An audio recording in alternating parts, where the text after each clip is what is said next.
Hello again. Today, technically tonight, I want to work on, or at least talk about, books I DNF'd slash just didn't really like very much. Now, it doesn't necessarily mean it's a bad book. Okay, actually, one of these is, in my opinion, a really bad book. But the rest of them, it's just kind of like there was just something in me at the time that just couldn't really finish it. And I also want to talk about maybe like a couple of authors that I just don't plan on ever buying from, reading from, or rather continuing to read from, whether it's simply because I don't enjoy their writing or I just don't like them as people. This is me in my hate era. Being a hater is free. I normally kind of most of the books I read I actually quite enjoy. Like, surprisingly, as I was trying to go through books this year that I had read that I wasn't really the biggest fan of, there weren't really as many as I was expecting. So without further ado, it's time to be a hater. Okay, I'm gonna start with the most shocking to me and the one that I was kind of saddened by. Oh, my previous video, I mentioned the book that disappointed me the most. I should have made it this book. I'm sorry, so many people are gonna hate me for this. Where is it? Where'd I put it?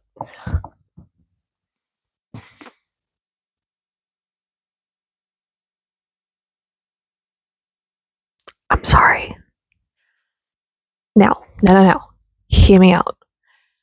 I actually did start annotating as I was going.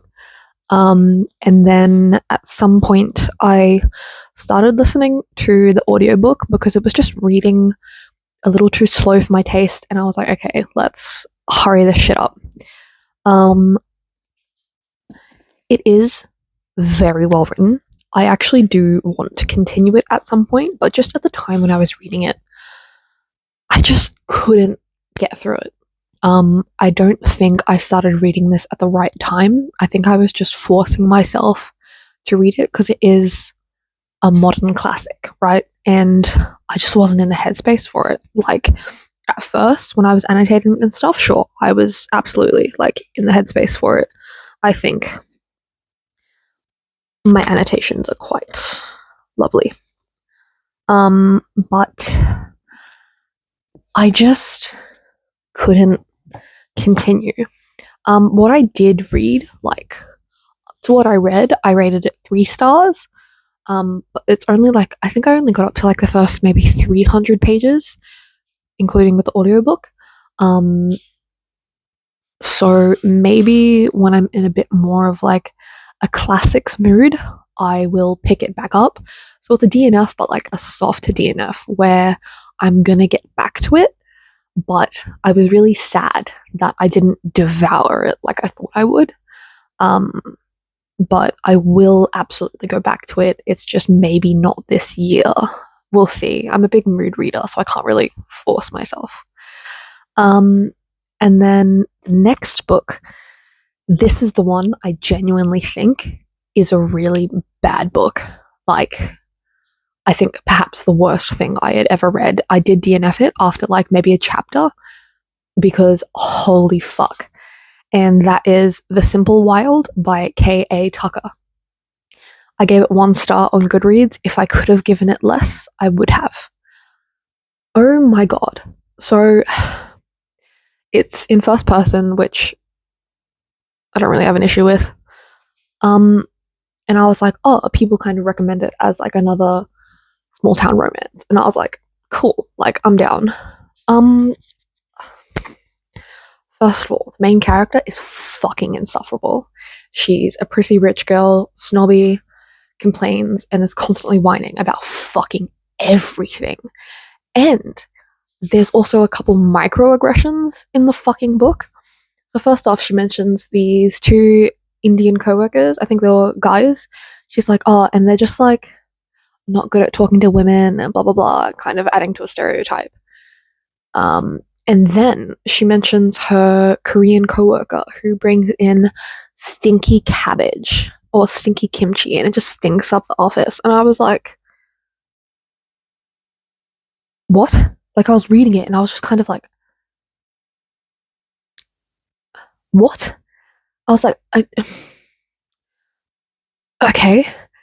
And then I was like, at the time when I was reading it, I didn't really process that properly as like kind of a microaggression. I just kind of read it and I was like, what the fuck, that's weird. And then I continued reading because I was like, maybe I'm thinking too much into it. And then as I was trying to continue reading, I think I got up to the point, maybe it was just after chapter 1, where she meets the love interest. And I was just like, I can't deal with this bitch. Like, get me out of her head. Okay, I can't fucking deal with this shit. The writing was subpar. She was so infuriating to read. I wanted to fucking smack her head into the wall or something. I was just like, okay. And so I went into Goodreads to look at reviews to see if anyone else noticed those couple microaggressions, because I was like, that's just really fucking weird. And I saw someone else noticed the couple microaggressions with the 2 Indian guys and then the Korean girl, and I was like, okay, we're DNFing this, because apparently it doesn't really get any better. She continues to be insufferable, to be quite frank. And I was like, look, we have enough white authors including stereotypes and microaggressions in these fucking books. I'm not reading another one. Luckily, that one was a loan from a library, so I returned that shit instantly. Thank God I did not waste my money on that. Do not recommend it. Don't ever read it. It's shit. And if you liked it, I would like you to reconsider.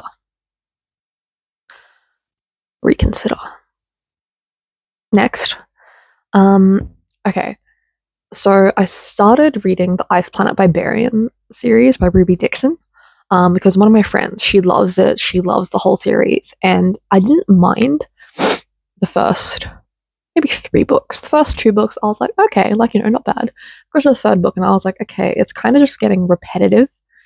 And I asked my friend, I was like, do the plots and stuff really like change in this series, or is it kind of the same the whole way through? Like, sure, they're different couples, but is it kind of the same formula each book? She's like, yeah, pretty much. And I was like, okay, I'm not. By the 3rd book, I was bored. So I was like, you know what? I'm good.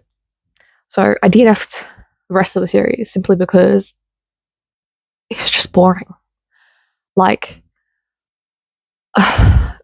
it. For the amount of books in this series, I was really hoping there was going to be a bit more variety. But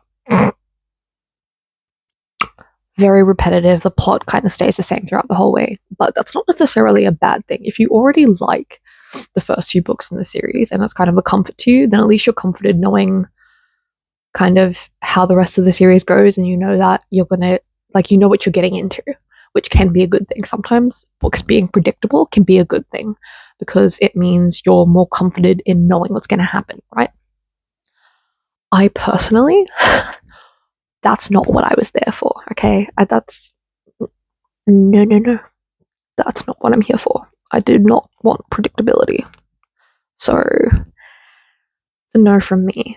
And frankly, I know it's alien romance, and I'm more of a monster romance girly, and they just weren't weird enough, or I guess different enough for my taste. So I will be talking about my favorite monster romance series in another video, because I need to introduce you all to it, but I want to get the rest of the paperbacks first before I do that.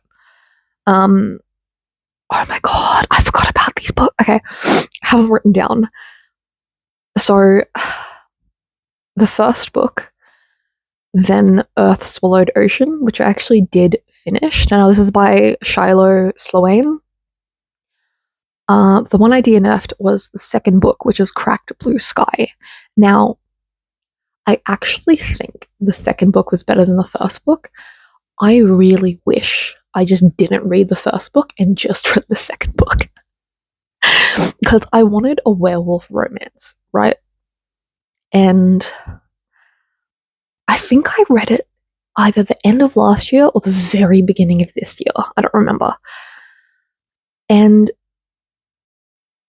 in the first book, that motherfucker is insane. The main love interest, he's fucking insane, okay? It is the most toxic relationship. It's not even a dark romance. It's not considered a dark romance. I was like, what the fuck is this? But I kept reading because I liked the main guy's brother. And spoiler, I don't recommend ever reading this book, so frankly, just let me spoil you. At one point, she's dating the main guy, and then she also gets with the brother. And at one point, they're like kind of like poly, but then the older brother, he's the main focus in the second book, and he's like, you know what, I don't want to be like an extra kind of person. Like, he loves her, but he was just like, I just need to get away from this, I guess, or whatever. And I really liked the older brother, and I was like, oh, I can't wait. Like, I hope we get more of him. And then I found out there was like a sequel, and I was like, cool. And it's following the brother. And I was enjoying him more, but I just couldn't get through it because I was just so fucking annoyed by the first book and the first couple.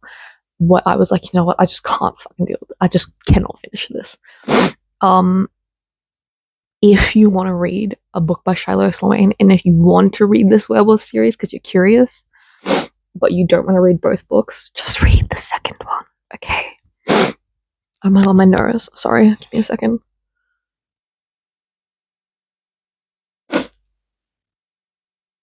Just fucking read the second book, okay? Because the older brother, he's the hot one, he's the good one. Well, better.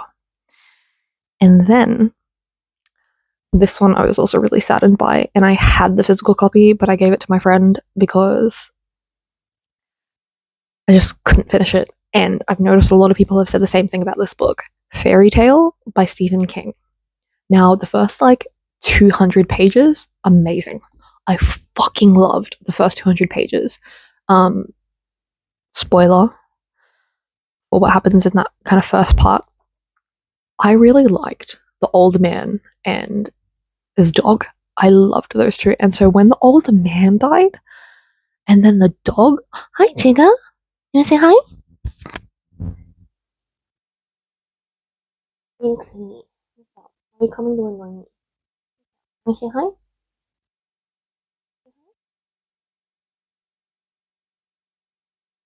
Say hi. Alright, go on. Don't knock it. Don't knock it. Okay. Yeah, after those two died, I was like, I don't really care anymore. And I kept trying to read after he actually goes into like that fairy tale world, and it was just boring. I was bored. I didn't care about anyone else. I didn't even care about the main guy. Like, I just lost all interest. So that was a DNF. But those first 300 pages were so good. I really liked the first 200 pages. Like, I remember how excited I was to like continue reading it because those characters were so good. And then,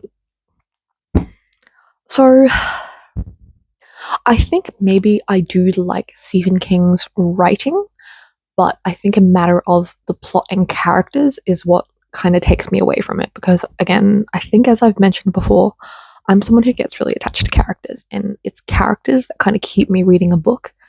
So if my favorite character in it, or the only character I kind of really like, dies, I kind of just lose interest. So that one it's not necessarily a bad book. It's just the interesting part to me was gone too early, therefore I just didn't want to finish it. So I would say the first like 200 pages, like 4 stars. On Goodreads, I think I gave it maybe 3 stars or something, simply because I didn't finish it. But that first like 200 pages, I really fucking loved. So if you do read fairy tale, keep that in mind. I'm sure some people, or like a lot of people, would have read the whole thing and stuff. But I did see that quite a lot of people agreed that the first part was like the best part, and then the rest of it just kind of got boring. So that's all that's on my list. And let's have a look. I don't think any of my other books I would consider like that I DNF'd or anything like that. Like I think we good. I think we good. Yeah. So that's me being a hater. Enough hating. Let's get back to it, unless I read another book that's terrible. We'll see. I did join Books Are Sick, his book club on Patreon. I really like his content and stuff. He's very casual and cool, but his reading taste is quite different to mine. And I know he's like a big Stephen King fan, and I just haven't found that the Stephen King books I've read so far have been amazing. So we'll see. But I joined his book club to kind of expand my reading taste, because currently I just kind of focus on fantasy, romance. I'm delving in a bit to horror. So hoping he will find me some new books that I never thought I would read or like, and hopefully I find some new favorites that make me look a bit cooler. And then I'm also part of Catherine Karras's book club. I think she calls it her Cootie book club or something. So her taste is a lot more in line with what I like. So hers is more like a comfort book club. But if you guys are looking for book clubs, you should join theirs. I'll link their channels down below so you can find the links to their book clubs. But they're currently my two favorite booktubers. So I think you guys should check them out. You guys should check them out. I love them. I watch them all the time. So yeah. Thanks again for watching, listening to me yap, and I'll see you next time. Peace.